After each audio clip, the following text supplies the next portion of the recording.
God never asked you to help everyone because not everyone in your life was sent by God. We feel guilty saying no. We were taught that helping is always good, but helping the wrong people goes against God's will, and it blocks your blessings. Have you ever helped someone, giving them your time, your energy, your money, even your love, only to feel used, unappreciated, drained, feeling like your kindness was taken for granted? I get it. For years I was helping a relative. Never once this person called to check on me or because they genuinely wanted to help. They always called because they needed something. The Bible warns us not to help these 4 types of people because they don't need your help. They need someone to carry their load while continuing in their ways.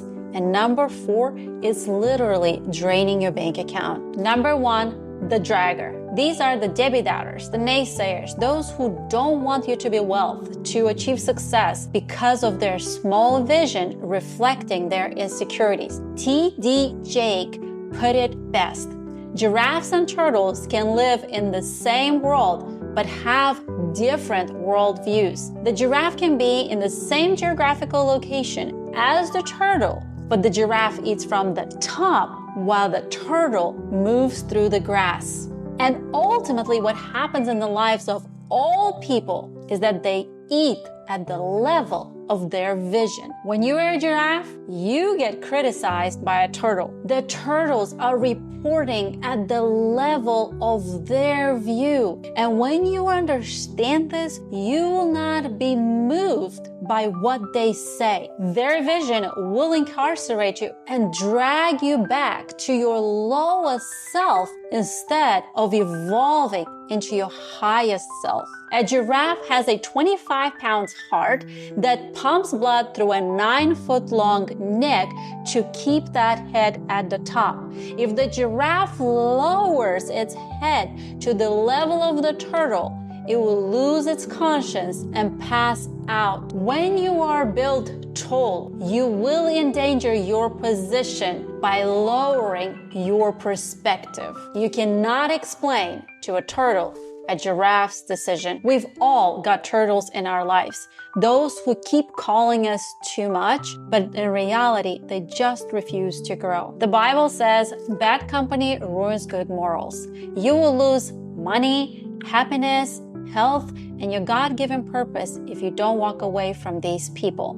Stay away from people with low view because they're not looking for help. They're looking for someone to dump their low-level report on, sabotaging your finances by keeping you small. Because every time you try to grow, they pull you back from your income, investments, and the wealth that you are destined for. But some people don't just drain you, they study you. Which brings me to number 2, the manipulator. These ones are sneaky. They don't want your help. They crave control. They're not obvious like the taker who you can spot miles away. They gain your trust first. A small act of kindness here, a gesture of generosity there, just enough to make you think, wow, they're different. But it's a setup. They're not looking to help you. They're looking to study you. Your weaknesses, your pattern, your generosity. It's the coworker that takes credit for the work that you have done. The friend who smiles on your face and talks behind your back. The person that gave you the finger yesterday and is asking for a whole arm today. Your generosity becomes their leverage, costing you peace, time, money that you could be investing in building unshakable wealth. The Bible says evil people and imposters will go from bad to worse, deceiving and being deceived. And here's what I learned the hard way. Manipulators don't just drain your time and energy. They're blocking your blessings. They keep you distracted, second-guessing yourself, and spending time and money on someone that God has never asked you to carry for. They do not want your help.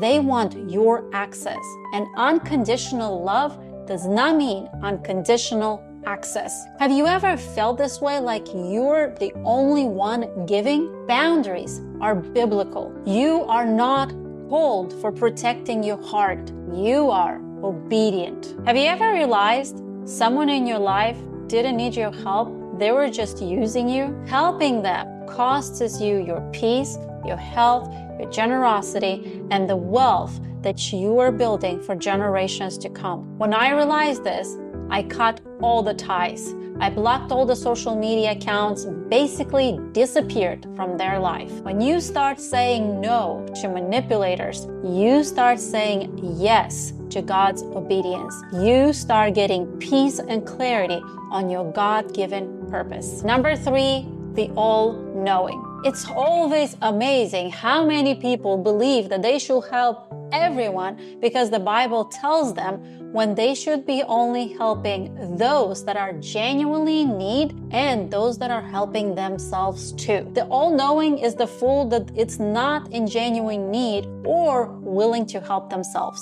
But you give and give and give until your well runs dry, and when you need it, no one is there. Remember even the simple things like sending holiday messages to everyone, and then when you stopped, silence, crickets. No one messaged you, and for some reason, you are the one who changed. It's your fault. Well, my friend, Jesus stopped, listened, healed, and moved on. The all-knowing is the one who refuses wisdom and wants to prove they're right, who looks at your wisdom with rejection and they feel like they're better. They act like they know all the answers, but live in the denial of their own needs. They ask you how to get successful, and when you tell them, they do nothing about it except judge you for what you have accomplished. They don't seek true counsel. They waste your energy and time. Jesus warned us, do not give dogs what is holy, and do not throw your pearls before pigs, lest they trample them underfoot and turn to attack you. Who in your life has eaten your pearls and never lifted a finger to grow? Maybe the real question is not,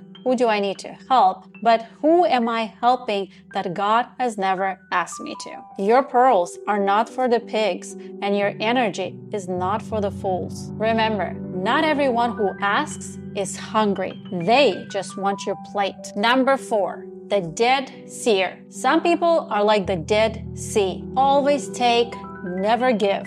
And what's left behind is salt, bitter, stuck, and salty. They bury their talents, suffocate their purpose, and when life gets hard, they don't reflect. They blame the government, the economy, their parents, their boss, you. They leave the things that can be done today for tomorrow, and tomorrow turns into forever. And when you help them, they don't say thank you. They say, finally. They guilt trip you into thinking that it's your job to care for them.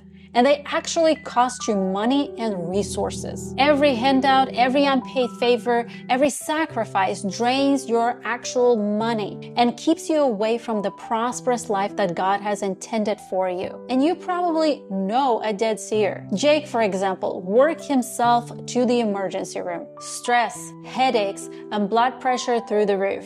A year earlier, his brother lost his job and moved in for a few months. Well, it turned into a year. Jake was working 2 jobs to support his wife and 2 children, his brother and his brother's wife, and his 3 children. He paid every bill and bought every meal. Some people take temporary jobs like Uber shifts, stocking shelves at night at Home Depot, or making pizza at Domino's. But his brother didn't. Neither his brother's wife. Instead, he made Jake feel like it's his responsibility to support him and his family. Then his parents moved in too because Jake was the only one with the house. He was keep telling me, it's the right thing to do. But here's the truth. Helping lazy and ungrateful, it's not compassion. You're getting in the way of God's lessons that only life can teach them. While sacrificing your marriage, your health, your happiness, your relationship with your kids, you're stepping in